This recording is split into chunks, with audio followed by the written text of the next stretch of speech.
Welcome everyone to this edition LinkedIn Live, YouTube Live. Turn career disruption into visibility, freedom, and opportunity. I'm Christy Rutherford, and today I have the amazing Kendra Speed Sellers. And here's the thing I want to talk about today.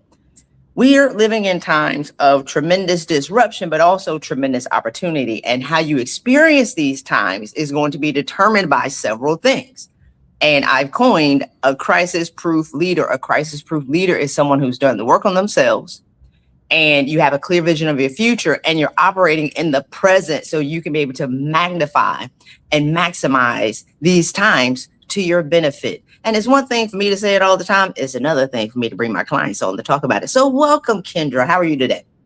Thank you, Christy. I appreciate the welcome. I'm doing well today. Okay, good. So, Kendra, it was 2021, I think, when we worked together, and I wanted to bring you on to have this conversation because I've watched almost 3 different realities going in the past 6 years. Yeah, I burned out in 2013, and once I put myself back together again, I'm an observer of the chaos that's around us. I don't participate in it anymore. And so what I wanted to do when I initially started coaching 2017, 2018, I just wanted leaders to just be stronger within themselves and become whole. Now, what happened because of that was the byproduct of their wholeness was the doubling 28 salaries, tripling 18, 12 people got 7-figure packages. And so I've watched my clients flourish. At the same time, I'm watching leaders perish. And I'm watching the leaders who are pretending. So you have the people who are pretending to be okay, and they're not okay. You have the people who are actively perishing, and then you have the people who are prospering and the people who are, getting along and getting the things they want in their life. So Kendra, what did you do different? Before we get into like the background work, what have you done differently in the past 6 years to attribute to your peace? Do you know that you have peace? Yeah, well, I think part of what I did, I think it's honoring the signs from my body better because I can remember not going back too far, but like sitting in session and like we talk about like, oh, you're dead from the neck down, or what it really felt like was like I wouldn't know when I was hot, when I was cold, when I was hungry. And so now I am much more in tune with myself. And so I can see the signs, I can feel the signs if something is off that requires me to move or shift out of situations, out of relationship with people. And I'm just honoring that better. Okay, so that leads into like the real question of you didn't feel anything because you were numb. A lot of us we're just doing, right? And we're doing and we're not tuning in to how we really feel about things that are going on. And I talk about it all the time. I was so numb as a leader that if you would have stabbed me in the back with a spear, I'd have been like this. Did you say something? Like it was a whiff of air that came across my face because I was so locked into performing. I was so locked into doing, I wasn't being. And so the foundation of being a crisis-proof leader is managing and understanding where you are, your mental and your physical health, knowing your trauma default, having your relationships restored, and then also having spiritual health. I mean, I was super successful, but spiritually anemic. So when we talk about, what high achievers are accustomed to doing, and you just talked about it was you weren't tuned in to how you felt because you were performing. And once you started to tune in, then you started to make adjustments to how you showed up and which rooms you showed up and which people that you talked to. So talk to us about what was your trauma default? I think the easiest way to talk about it was like feeling like I wasn't good enough. I had kind of like trained myself to be this achiever, and I was driven by not feeling like I was good enough or like the last achievement wasn't enough. And so anytime I felt that coming in me, like I started realizing like I could feel it in my gut. I could feel like emotions coming up with if and half the time it might have been what someone said to me, but the other half of the time was when I just felt it. Like, oh, they questioned me. That might mean that I'm not good enough. And so I'm like burying that, and it's kind of like building up in me until someone says something. It could be minor, and I would just kind of go off or separate myself and be like, yeah, I'm not going to be a party to this. So when we think about, mental and physical health, the drive behind your drive, why we're so committed and locked into achieving is because we're proving somebody wrong. There's a conversation and there's a script running in your head, which is what I call your trauma default. And it shows up in times of conflict. So when you say something to Kendra and say, and they're not really saying you're not good enough. If they say something close to it, that's what you heard. And then you would overperform. Is that what would happen? That is true. And I would Okay. say this time last summer, without getting into too much detail, I was settling down with new leadership. And that new leader said to me, like, well, I know you've been doing this for 20 years, but, I'm new. So you're going to have to prove it to me. And in that moment, like I felt something in me, but instead of me saying like, oh no, I'm going to prove this to you, or, oh no, you can't talk to me that way, I just marked it and I set the clock. I was like, you know what? I know that I no longer thrive or exist in situations like this any longer. I will do my job, but I'm very clear that there's nothing I have to prove here. I've been here, several years before you showed up. So very clearly, what you said doesn't even penetrate, my experience and what I know of myself and my capabilities. But I'm also clear that I'm not going to be oppressed by this, because I've been in situations like that before where I felt like, you talk about people perishing. I've been in hotel rooms and felt like, Lord, please let me make it through this night. I feel so overwhelmed, and I didn't want to be there. And it no longer resonated with me because I knew it wasn't true.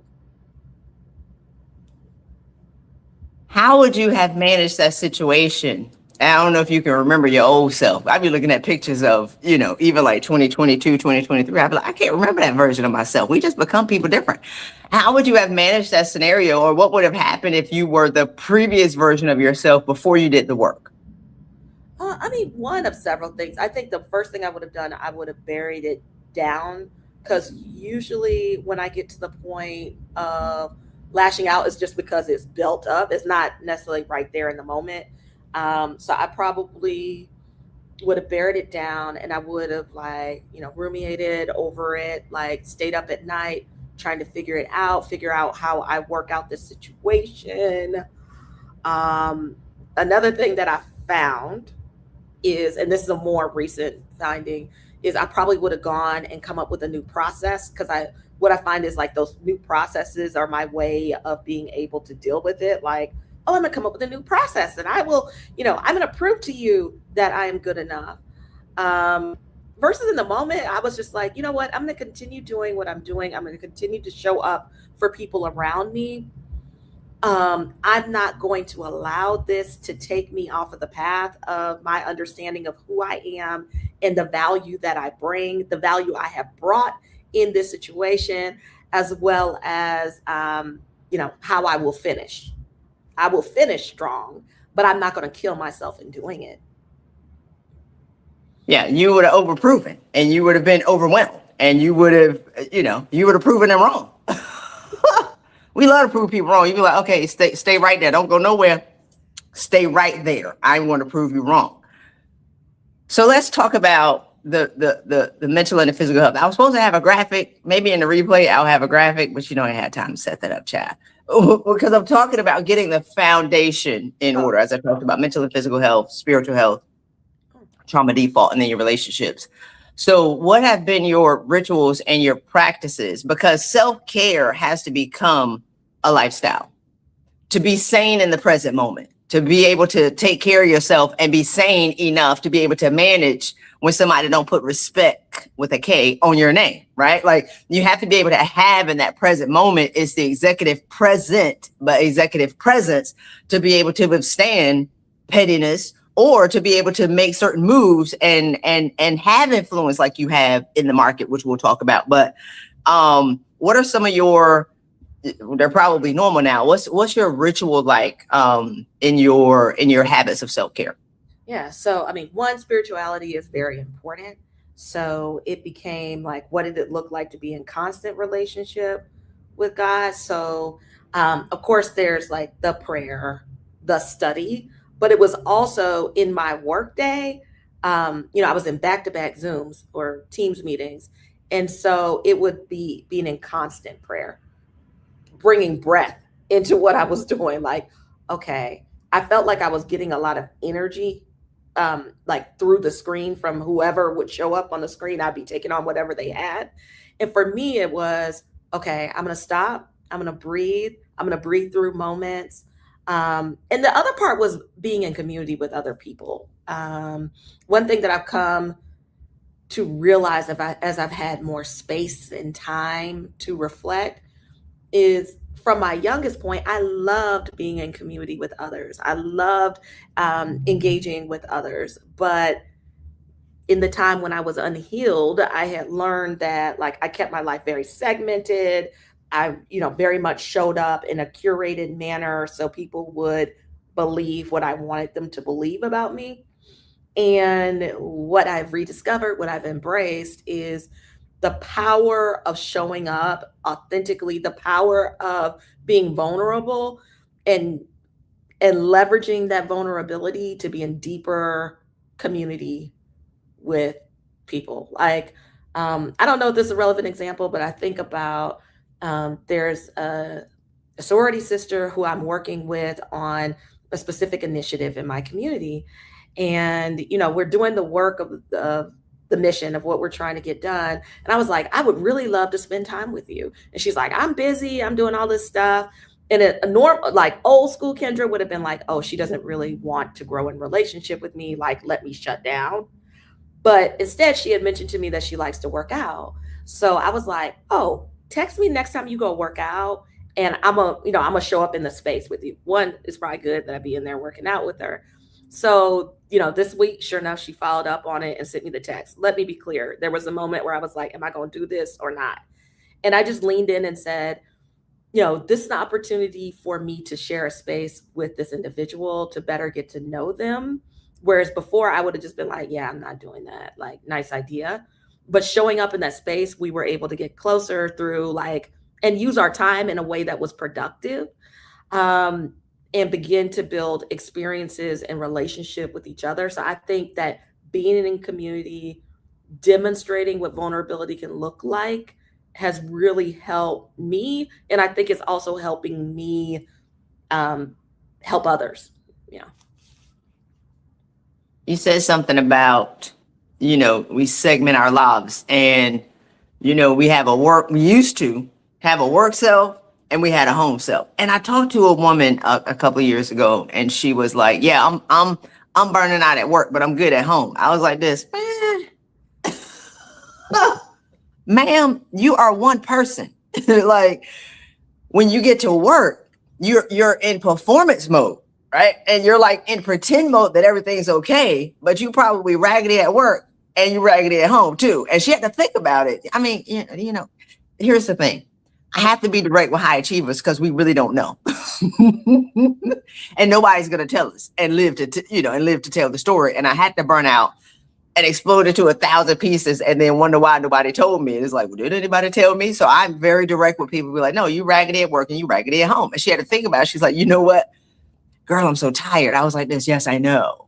So once you stopped segmenting yourself and became, what did that look like before, I would say, you segmenting who you are? And then what does wholeness look like for you today? Thank you, Christy. This is like something I talk about all the time. So what it used to look like was, and so we met, we knew each other, but we started working together during the COVID period. So like pre-COVID, it looked like I would leave the house and I would go down, to work, and I would show up as Kendra, having it all together. And, I would perform. And then I would come home and like try to put a dinner together, try to talk to my child, try to talk to my husband, and I would go back to work until I fell asleep. When COVID came and we went in the house, it basically became where I would work all day. Like I would get up, I would be in meetings all day, I would work. I might stop to go check to see how the homeschooling was going. I might stop and eat something and maybe make something for others in my house. And I would work all night until it was time. So I didn't even have the time that I used to, that was like the transition in the car to be able to put on the other self. And what I found was these things that I tried to keep so separate, they began coming into each other because, again, like I could have a second grader coming into the frame while I'm trying to lead my team and show up, perfect. And for me, it became very overwhelming, right? Something that I felt like I was managing semi well, like it was no longer manageable because things weren't nice and compartmentalized. And I would fast forward. Oh, if you want to hear me, the fast forward. The fast forward is I can think about going to work for LinkedIn in 2022 and coming into my first team meeting with the team. And the one individual modeled it for us in the session where she was talking about her special needs daughter and how she was able to have a party outside of the home for the first time ever. And to me, I felt like that, okay, this is really vulnerable. And I felt like, great, this is a space in which I can be in. And that was, I think I had instances of that in the past, but that was one of the most consistent spaces where I felt like I could come and be fully Kendra. I could talk about speaking in church on Sunday. I could talk about the conference I wanted to go at and present at. I could talk about the concerns I had about the leadership changes we were having and the uncertainty of that. And what I found is it enabled me to better relate to those around me and to better honor who I was and what I was feeling. Because half the time before, I was just showing up, like, I don't want to say it was lying, but it was probably like the framework I use for lying, it probably was lying. Like, I smile and like, I really don't feel that way. But because I'm so expressive, you can probably tell I don't feel that way anyway. It was that type of thing. Yeah, you were pretending. And it's not you were pretending because you were being a segmented leader. So the segmented leader shows up at work pretending that we're all good while our personal life sucks. And I've made a couple of videos where I was like, you know what? If your team is flourishing and your mental and physical health is perishing, you're not a good leader. And I'm making these short little videos where I'm coming for people because we really believe, if you would have told me I wasn't a good leader, Kendra, when I was in the Coast Guard, I'd punch you in the face because I was doing all the things that great leaders do. I was mentoring people. I was taking care of my teams. I had the open door policy. Like, I call myself a prolific leader on my office evaluation report, my performance review. And I meant it. My boss was like, you wrote this about yourself? I'm like, it's true. Let me give you the data. So here I am, this prolific leader, highly decorated, personal life, non-existent, mental health, shattered, physical health, thicker than a Snicker, size 16. I was 8 sizes bigger than I am today, eating everything because I was stressed out and crazy, right? Spiritually anemic. Rubbing my own leg at night with tweets, singing, oops, there goes my shirt over my head, because I didn't have time to date anybody because I'm working 80 hours a week. So was I really a good leader? So let's think about what a leader is. A leader is a whole person, because leaders aren't just leaders at work. We're leaders in our families and we're leaders in our communities. So it's a holistic view. And I was unconsciously unaware or unconsciously just doing it. So when we say pretending, you didn't know that you were pretending. Like, I didn't know that my life sucked. I wasn't really to admit to that, because my success showed and my performance showed that I was great. I wasn't measuring everything else that was falling apart. So talk to us about so you talked about spirituality. What do you do? Do you meditate? Do you still meditate? I'm putting you on blast in front of the people. What do you do, like to keep yourself sane these days? Yeah, I mean, I think it's getting up in the morning. I start with prayer. I'm starting to journal, like, so I will go through and choose a scripture and then go through and actually like understand it and apply it to my life and doing a lot of that writing. The other piece is I work in ministry. So, I'm a minister, I'm a pastor's wife. So it is in the work of ministry, in the work of servicing others, that I'm finding myself being connected. Um, so I just think it's like the ongoing mindfulness. So no, do I sit down and do like, structured meditation? No, I mean, I'll do breathing. I'll do whatever I can do within, 2 minutes. But it's not a hardcore practice for me. For me, it's about the mindfulness and the acknowledgement from where my blessings come from where my strength comes from, and giving that acknowledgement in my personal relationship, but in the broader relationships as I share that good news with others.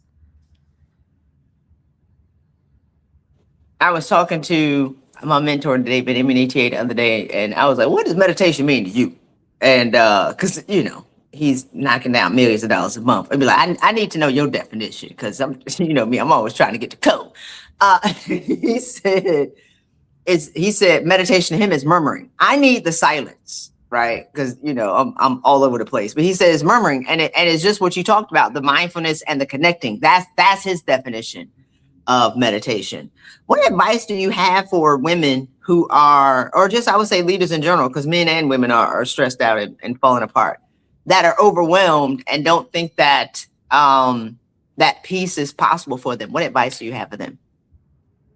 I'll be honest. I know that we're kind of both in this space, a meaning like, yes, I'm doing executive coaching and pieces like that, but I really believe it. I'm like, if you are feeling overwhelmed, if you are feeling like things are off, I really believe, like, get some help in being able to process through this. Like, acknowledge, first acknowledge it, and then invest in yourself to get the help. And when I say invest, there's all different ranges of help, right? Like, I need a counselor, I need a career coach, I need an executive coach, I need a friend, right? So I think it's like investing in creating the space for the work, because these things don't go away, right? Like, one thing that I do know is that life is ever changing, that the context in which we operate will always be changing.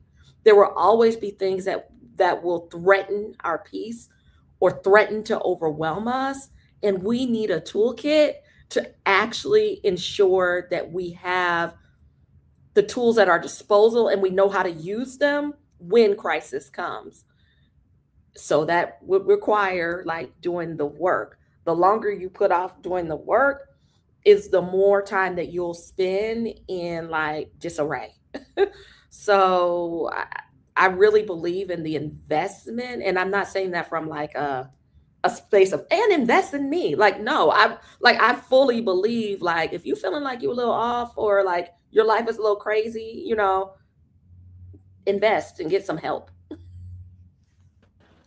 Well, I know for sure that if people haven't done anything since 2020, they off. Period. I don't care what you say. If you don't have anything, right, you're off. And I started to get loud. I'm watching too many people explode suddenly, just like I did. It wasn't sudden. Sudden was a lie, right? I'm watching too many leaders perish. I'm watching too many leaders lose their marriages. I'm watching too many people fall apart mentally and physically. I'm watching too many leaders run into brick walls doing 120 miles an hour. I'm watching too many leaders crumble when the organization changes, right? It's because you haven't done the work to be able to stabilize yourself in these times. And so when it's interesting, because about 2022, 2023, maybe, people were like, Christy, you need to pull up a little bit. Because I used to go in on I talk to high achievers. I gotta come for y'all. And they're like, you need to pull up a little bit because people are going through something, right? Like, and so it was supposed to be a temporary moment in time, Kendra, where I was supposed to pull up and be nicer. And so I stopped. And then I just stopped talking because the time hasn't changed. The times have actually gotten crazier, right? And for leaders, we used to the 2026 leader is not the 2020 leader. It's definitely not the 2019 leader. Because if you think about it, 2019, we had predictability. We had a stable ground under our feet. We had, stability and predictability, what was going to go on in the world. Now, every day is something different. And if you haven't established and got rooted in yourself first, you're lost. I hate to be the bearer of bad news. It's like you have to do something past getting a therapist. Let me get you off my screen so I can go in on people. Like I'm just playing. But Kendra does not endorse. These are the opinions of Christy Rutherford. Because and I say that, Kendra, because people are just satisfied when I got a therapist. I'm like, but what you doing though? Like, we got to get past that. I'm talking, but what are the results?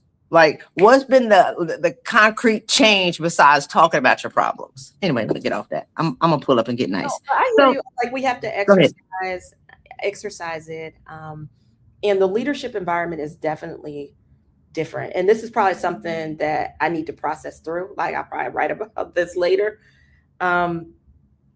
Because that's probably one of the major reasons why I am not in the traditional corporate realm, because of a lot of the changes that I've seen, and also thinking about the equipping of leaders to lead in these environments where when you've done the work and you've gone through a healing process, when you're under the guidance of leaders who seem to be struggling in those areas, it becomes increasingly challenging to sit within those. So I found myself being in these places of saying, like, let me at least take care of the people who are in my sphere. Let me spend time with them. Let me create spaces for when we can talk and process, and it can be a safe place to be able to experiment. But the more macro environment, the tolerance for that and the speed of change of which we're working at, that is, that's changing very quickly. I remain committed to saying, like, how do I help individuals? How do I help teams navigate through these things? But the degree to which leadership and management who are dealing with their own problems have an appetite for ushering people through that in a traditional corporate environment, in my experience seems to be, diminishing. Like, I'm glad you said that, because because now my goal is to go into corporate spaces and do 1-day group coaching intensives. Like, I get, because it's one thing, I've always been a proponent for the leader invested in themselves. That's point blank period. I was like, you give me your money because you're going to change, right? Don't be worried about your job. I want this money to burn, because the only way you're going to change is the money has to burn you up a little bit, send you a little bit. You be like, I didn't invest in my money. I'm going to change. Like, y'all came expecting change because of the high value that you invested in yourself. I didn't want your company to pay for it. I wanted you to pay for it because I wanted you to change. But as I'm now looking at leaders who don't know they're crazy, they don't know they're perishing. And the pretending and the golden idol that they've built to themselves is so big. I'm just like, okay, so let me come into corporate now. Let me, how I always have like my call it like the surgical scalpel. Let me get leaders to self-admit to what they really got going on, because you can't change what you don't see. And if I say just the right thing, because you know how I do, they'd be like, oh my God, they're just training with a corporation. They were like, oh my God, I was like this. Oh yes. Oh, I love it. So you can't change what you don't know. So my goal is to now make leaders aware, because you can't, your previous organization, LinkedIn lost top talent from pettiness. You are top talent. Does that make sense? Like, because somebody couldn't manage, like a whole leader can't be in a dysfunctional culture, period. A whole leader can't be led by somebody who's broken. And there's so many people who are broken and they're not willing to admit to it because they count the success as the win, but we're not looking at the brokenness. What are your thoughts on that? I mean, I have a lot of thoughts on it. So first thing, let me say, like, I have a lot of compassion, empathy for leaders who are in these spaces and are finding themselves having to make tough trade-offs between self-care, team care, and organizational care. So one thing as corporate Kendra, as I would say, is like, Christy, I think it is important that there has to be kind of like, and you were really good at this, masterful, you worked with broken women to tell them how they could make more money. And, it has to have some kind of business impact. And I fully believe in like the business impact. You showing up as a whole leader is going to allow you to accelerate the business. It is going to enable people, to be more apt to follow you. Like really being able to connect it into what are the outcomes that people can feel in their wallets, I think is going to be important for moving in those corporate spaces. I just think, it's really challenging. So, and the way that I would reframe. So one thing that's very true of my last transition, especially when you think about layoffs in tech, people being managed out of organizations, what I was very clear about was I have a purpose. And I'll say it because I think it's pretty apparent. Coming to LinkedIn, my purpose was I'm coming to a place where I can build a professional brand. And this is an organization that won't be thrown off by it or think it's self-promoting, because at the end of the day, like they want us using the platform and I will be allowed to do some of these things. So I very much went in there with a mindset of knowing that, and in exchange, I'm going to give leadership in the market research space, a place that I have honed capabilities over the last 20 years and help transform people that I work with every day in a really nice culture. So I do not view it. I hope, organizations that I have departed feel like, oh, we really wish Kendra was here. She made a difference. But my gut tells me like, organizations move on. So I feel really good that I'm operating in my purpose. I feel really good about the exchange of value during the time there where I've been able to continuously like learn things, build a platform that's enabling me to operate in my purpose. So I don't feel any of these things like, oh my gosh, you guys are really missing out. Like I will tell you, there are some things I miss out as I'm building a business, right? Like it's kind of weird to make some decisions in the financial economic environment in which we're in. But honestly, the peace that I have, the clarity that I have, the time that I have to develop myself as well as to develop young minds who will be coming into the business realm, I'm really excited about. I'm excited to be able to work with students who will be able, to grasp just a little bit of what I've learned so that they don't have to go through the degree of struggle, self-doubt, challenge within these corporate environments, and going in just a bit more equipped. I enjoy doing that because that feels like something I can affect. I don't know how easy it is to affect people who've been working for 20 years under different different mindsets and are finding it challenging to change. Ooh, that leads me right into the third pillar of the crisis proof leader. You just stepped right in it. A future vision. So once you got the foundation in order, you operate in the present, but your decisions of how you move is based on the future vision, right? And so a lot of times what I'm looking at when people get laid off, they don't know who they are and they don't have a future vision or a future goal for where they're going. So they're disoriented and they're like, I don't have value. And you're like, no, if you're looking at another role, people are like, well, I'm looking at another role. I'm like, but what makes you happy though?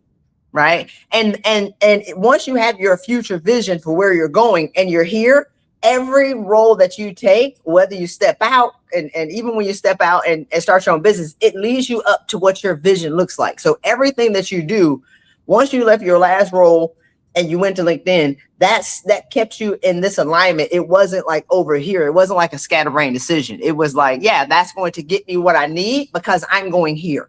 You want it to be more visible. You want to be on more keynote stages. You want to be able to share your brilliance. You want to be able to share your brilliance with other leaders, but then also now share your information and your expertise to the as a lecturer at the University of South Carolina at the business school. So, but you wanted to share more is the ultimate purpose of what you're doing, who you share it with. So anything that you do was leading you here.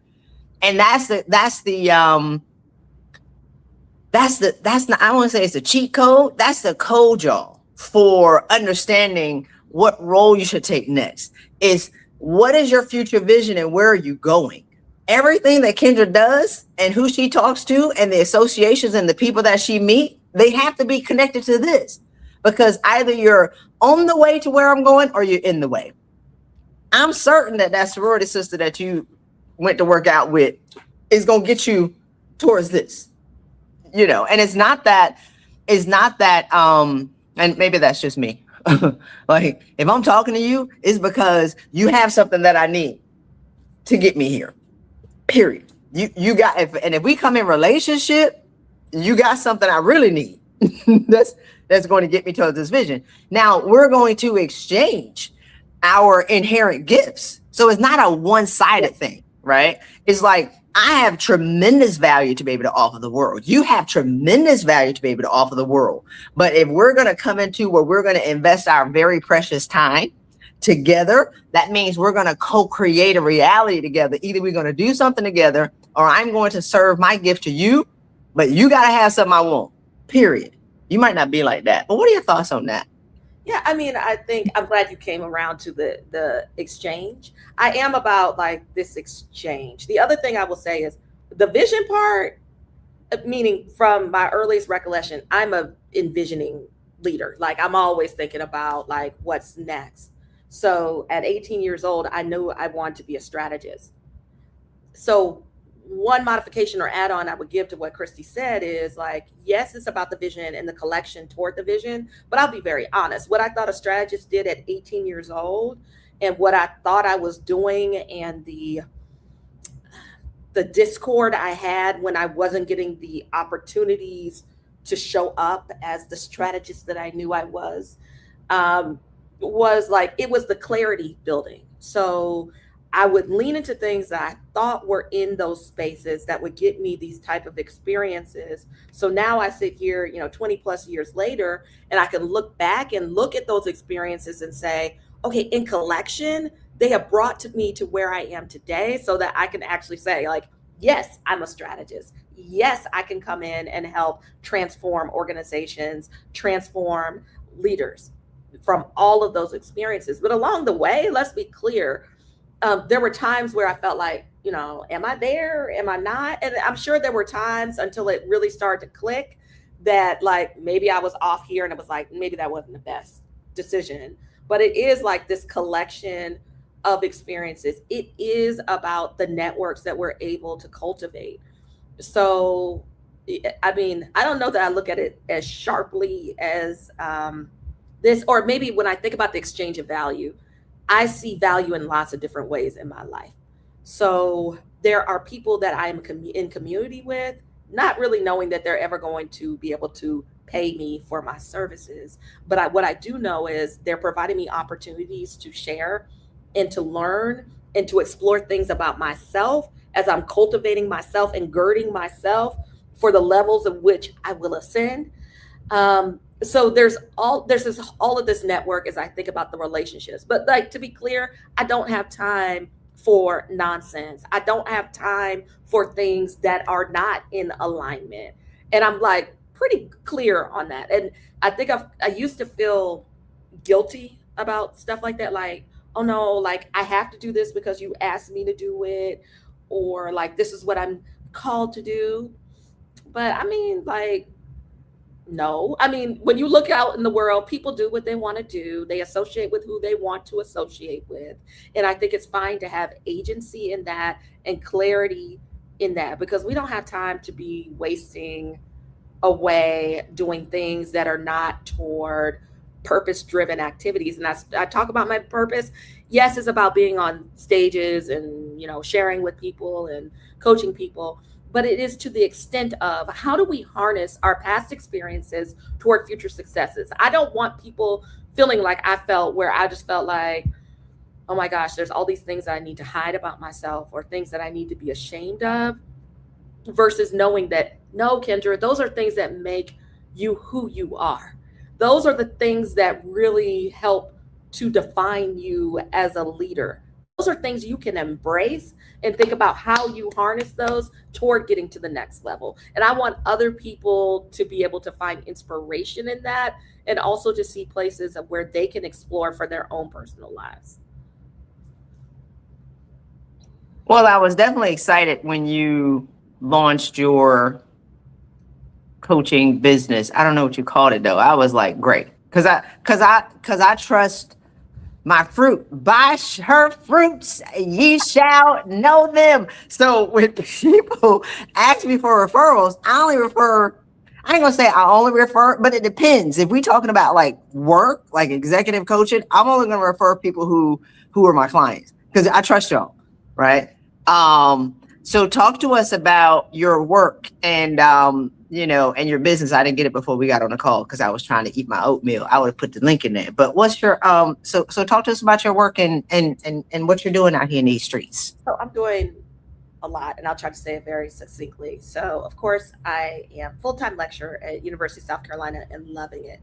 I'm coming off of my first summer in like 20 plus years of where I actually had time to breathe, spend time with my family, do things that I wanted to do. And with that, I am building, I think of it as leadership transformation. So it is things like executive coaching. Yes, one-to-one coaching. Ideally, honestly, where I want to be is similar to the environment that Christy has set up for us, of where it's more, would call it more sister circle, where we're able to come into community together and learn from one another. But executive coaching works as well. The other piece is leadership transformation, organizational transformation. I am very passionate about helping organizations, helping leaders think about how do they shift the mindsets within their teams to be prepared for all the changes that are happening around us. How do they build a schema of the capabilities that will be required for the next level? And also being in the place of being able to coach employees who may feel like the jump is a bit much. So I'm all about being in that space. And I can recall in the past, people said stuff like, oh, you're passionate about HR. No, not really. The way I think about it is I am passionate about leaders, taking care of leaders, putting systems into place that make things run more repeatably, and really coming along and working alongside leaders so that they're not just asked to do things without support. So it is still, growing, evolving, all of those pieces. But I like that. I'm not a one-dimensional person. I am multidimensional. I have lots of strengths and talents and gifts, and there are ways to be able to come in and complement individuals, teams, organizations in the challenges that they have. I love that. And I think it's, you talked about being multidimensional.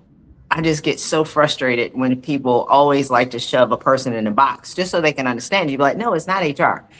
And so when I came up with the crisis proof leader archetype, it was so relieving to me because people think I'm talking about 8 things. I'm like, I'm talking about one person.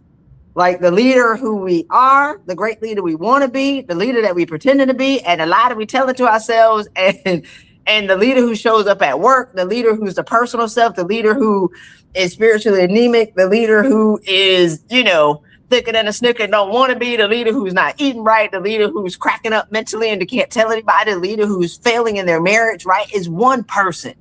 And so the challenge that, and this was 2013 when I fell apart trying to pretend I was 13 different people, is like now the whole landscape has changed. I know if I was the same person in 2020 than I was in 2011, I wouldn't be here anymore. I would have just died. I would have worked myself to death. Now, in 2026, I would completely gone. just wrap me up in like a straight jacket and put me in a room with some mattresses, I would have been gone because I wouldn't have known how to manage myself. And so I am, one, extremely proud of you because I watch my clients. I watch y'all. I'm a little stalker. Because the expectation is, one, I know that once you get the blueprint, and so my goal initially was for leaders to become whole. I have watched y'all over the past 6 years. I'm just like, oh God, it's killing the game. And at the same time, watching other people. And so there's something to be said about being whole.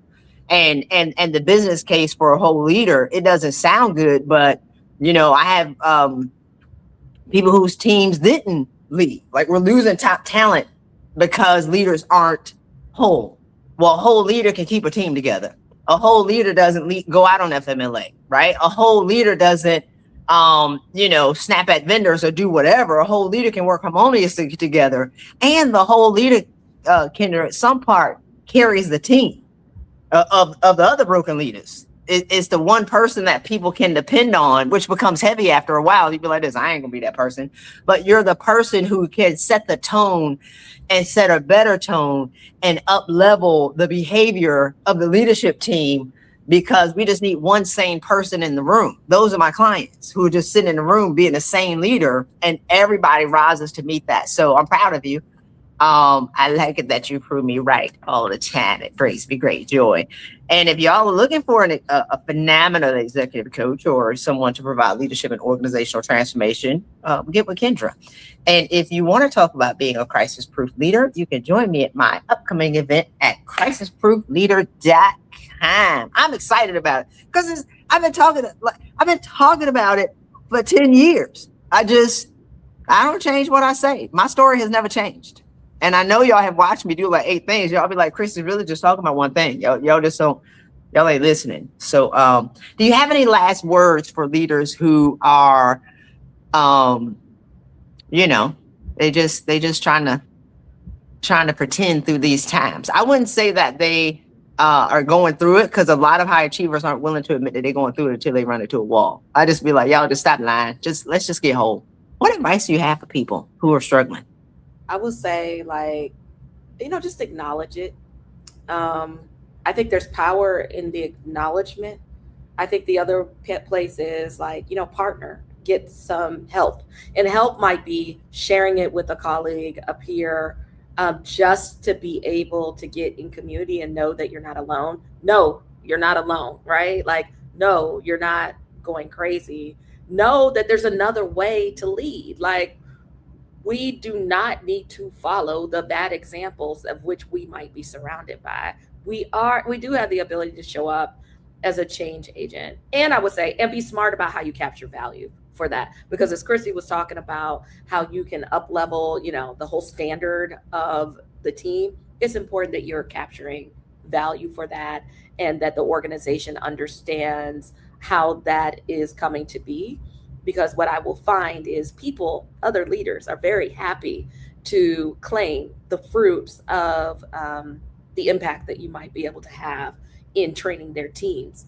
And so it's important to ensure that, you're clear about that. But that's just a little pain point for me. But I think there's other ways to do it.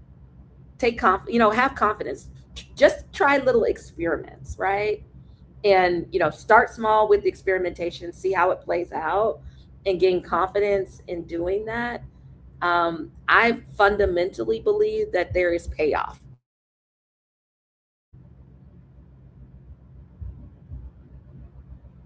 All right, ma'am. Well, thank y'all for joining us today of how to turn career disruption into visibility, freedom, and opportunity. I'm Christy Rutherford. Y'all just listening to the amazing Kendra Speed Sellers. If you missed any part of this interview, I invite you to go back and watch it from the beginning because it was amazing.